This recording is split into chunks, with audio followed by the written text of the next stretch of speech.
அட எவ்வளோ நாள் தாங்க தமிழ்நாடு ஸ்டைல்லே பிரியாணி சாப்பிட்றது. நீங்களும் தமிழ்நாடு ஸ்டைல்லே பிரியாணி சாப்பிட்டு அழுத்து போயிட்டீங்களா?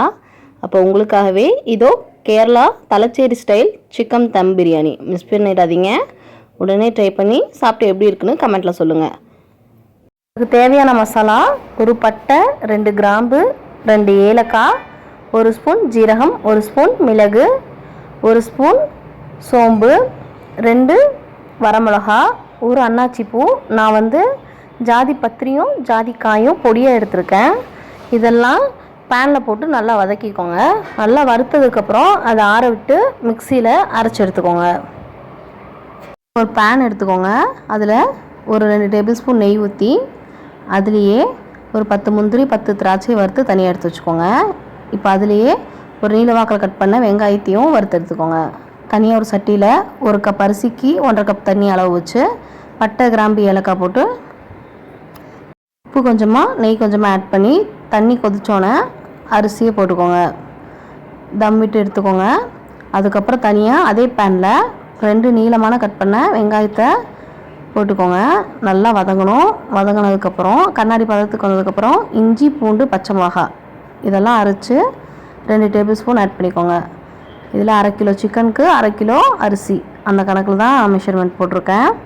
இப்போ நல்லா வதங்கினதுக்கப்புறம் கொஞ்சமாக மஞ்சள்தூள், தேவையான அளவு உப்பு போட்டு ஒரு 2 தக்காளி போட்டு நல்லா வதக்கிக்கோங்க.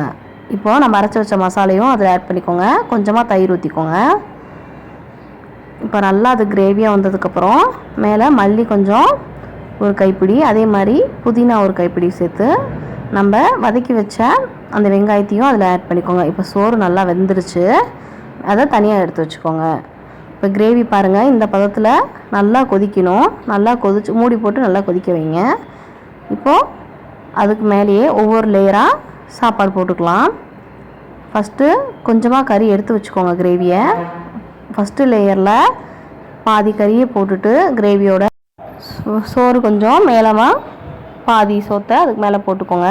அதுக்கப்புறம் மல்லி, புதினா, நம்ம வறுத்து வச்ச அந்த ஆனியன், அதுக்கப்புறம் செகண்ட் லேயரில் அதே மாதிரி அதோட கிரேவியை போட்டுட்டு அதுக்கு மேலே சாப்பாடை கொஞ்சம் மேலே தூவி விட்டுட்டு அதுக்கும் மேலேயும் அதே மாதிரி மல்லி, புதினா லேயர் போட்டுக்கோங்க.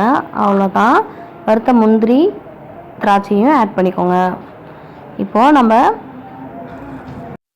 குங்குமப்பூ தண்ணியில் கலக்கி வச்சுருக்கோம். அதையும் மேலாப்பில் ஊற்றிக்கோங்க. கொஞ்ச நேரம் ஒரு 10 நிமிஷம் அடுப்பை சிம்மில் வச்சு, அடியில் தோசைக்கல் வச்சு சிம்மில் வச்சு ஆஃப் பண்ணி எடுத்தால் சூப்பரான தம் பிரியாணி ரெடி. தலச்சேரி தம் பிரியாணி ட்ரை பண்ணி பாருங்கள் கேரளா ஸ்டைலில்.